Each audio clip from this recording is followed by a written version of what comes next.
ebya sipiika eyaliko omukulu Rebecca alitwala akadaga amawulire agavaayo si malungi kati ono kigambibwa imbu baamuteeka ku nnyonyi n'atwalibwa ebweru w'eggwanga mpaka muwagakani wali mu ggwanga erya Kenya. Ono kigambibwa nti mulwadde muyi era embeera ye okusinziira ku bifaananyi ebiri mu ggwanga bitambuzibwa ku social media n'ensonda ezimu ezisika tezinnavaayo kukakasa bulungi nnyo naye nga ziraga nti omukyala ye mulwadde muyi. Kati ebya Bishop oba Reverend Father eyakwatibwa kati nabyo biranze birabika nga bituuse we binyumira. Lumu yalina bwino agamba nti nekyamukwasa si bino ebya gavumenti amagye ge byayogera ono ebyamukaswa mbu byanfuna sokola bemu. Ensonga za Reverend Father Sekabira teziri political.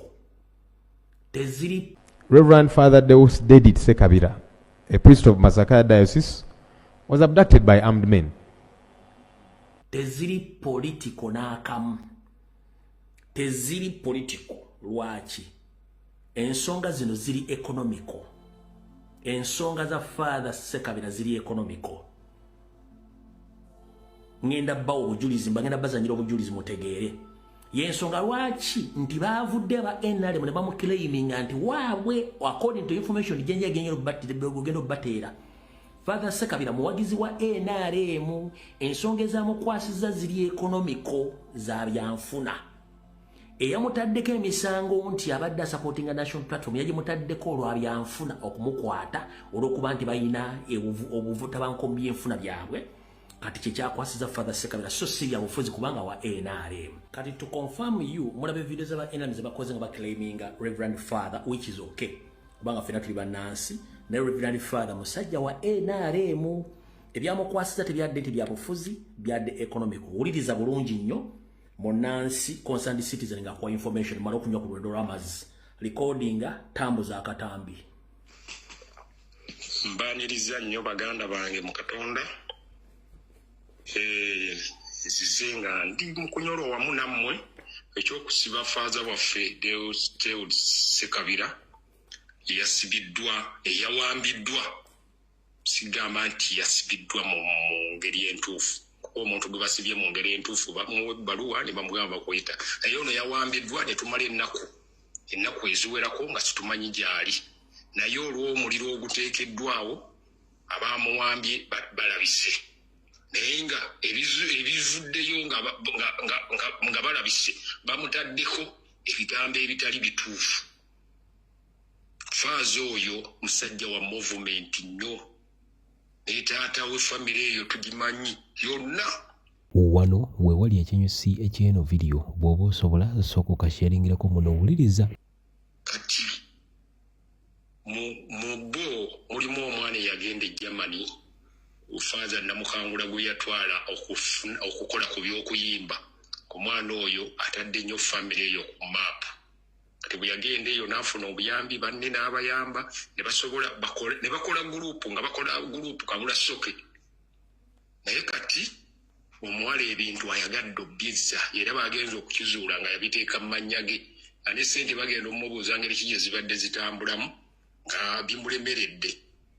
Kati Reverend Father bwe yayingirirawo ne batandika project eyo gikwasa bonna. Omuwala ne alabika nga atandise okudda ebbali. Neyanziza nnyo baganda bange mwenna mu Katonda, bannayuganda mwenna naddala bannamasaka. Kyannaku nnyo tufunye ebigambo by'okuwambibwa ka Father waffe Deus Dedit Sekabira akolera e Bumangi district nga assistant priest. Kitulumye naye yawambibwa nnaku okuva nga 3 tugenza okubitegeera ebivaayo nga batandise bamutaddeko nti abadde asekeeterera gavumenti.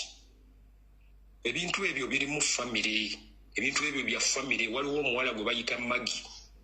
Omuwala oyo yatadde pressure nnyo kuba baamuwa ebintu ebyo yabadde atambuza bizinensi za famire yaabwe. Kati ate enkomerero ebintu byonna n'abiteeka mu mannya ge. Kati bwe bagezezzaako okulaba nga bamulondoola nga famire kati kuba faaza ebintu ebisinga byonna babadde banne babikwasa ate nga bafuna obuyambi bungi okuva mu Germany eyo.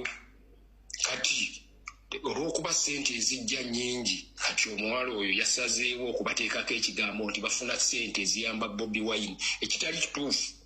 Father Ssekabira talina nkwatagana ne Bobi Wine naye era abadde ayamba akola ayamba abantu development mu bantu azikolera ddala bulungi naye kati omuwala olw'okuba ebintu babimugjeemu kati yasazeewo akidiverting olw'okuba ssente zijja nnyingi era ne bookebera ku akawunti eyo ejjirako ssente ezo otegeera ti ssente ezo zigenda wa okkiriza n'amangu kati kwe kulaba nga yamutaddeyo kuba famire eyo y'amaanyi nnyo mu muvumenti nnyo era taata waabwe Kabula Stoke abadde chairman w'eggombolola okumala ebisanja baatuuka ne bamuggyako ne bamuwanguza Kisirinya n'amuwangula ate enkomerera n'addamu n'awangula era kwafiiridde ku bukulembeze kati ne tuba nga tusaba ebintu ebyo baleme biteefaaza baleme muteeka mu bintu bya bufuzi faaza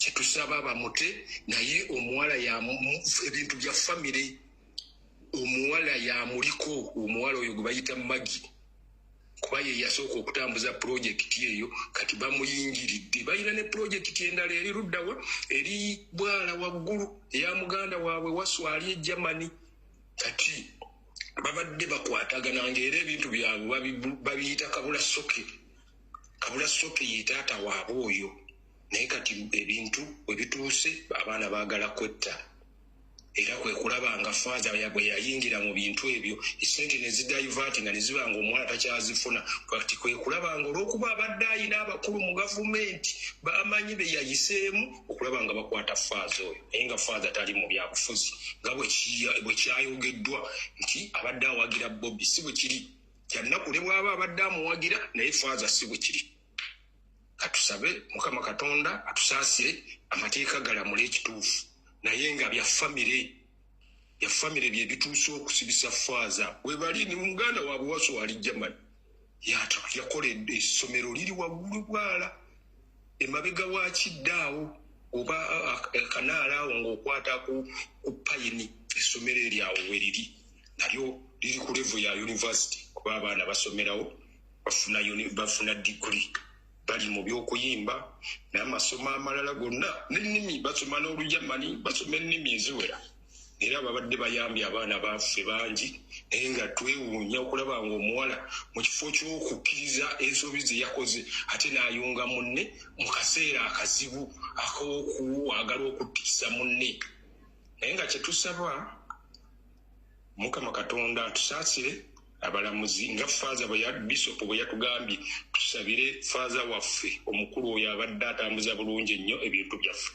newankubadde tubadde tumanyi nti famire ya movement naye abadde tabiyingiramu nnyo era abadde tabiyingiramu famire tugimanyi ya movement naye nga musajja wattu bye bamuyingizaamu yadde bino ebyobufuzi ababadde tebiyingira mu bizinensi ze kati awo wensabira gavumenti efube okulaba nga omusaseredoti waffe emuta addeyo akole emirimu gya Katonda n'omuwala naye akkirize nti yakola ensobi sente ze bamukuddukanya bizinensi yazirya banne famire kati famire eri mu kwekuba banaye ekintu kye mbagamba famire kati eyawukanye kuba taata waabwe yafa maama waabwe yafa famire eyo eri ku kisaawe eky'omukasana bw'olaba ekisaawe ky'omukasana kasana ekisaawe kya Nnyendo Mukungu wekiri ekyakasana awe famire akuba eryo weriri direct n'ekisaawe ky'omukasana Omukama abankuumire mubeere bulungi.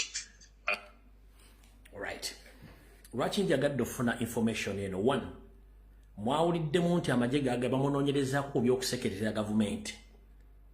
Omwami ono atuwadde clear picture oba information nti father simu na byabufuzi ziri business wrangles naye eyawaddeyo information bakwate father mwanyina yenga implicating father nti abadde facilitating ki national platform oba Robert Kyagulanyi Center mu kyekindese nkiryalinga information eyo gwe yeebuuza nti lwaki togera ku bintu by'omuntu olwedde wa NRM. No, family ya NRM abadde akola buweereza bwa Katonda nga ayamba abantu naye nze wenkiyingiriddemu ekisooka mu Uganda ekyokuli mu Sosodoti ekyokusatu abadde ayamba abantu, ekyokuna nawuliddemu nga ebbaluwa yafulumya y'amagye ng'eteekamu nti abadde asekeeterera gavumenti era nga bataddemu national platform.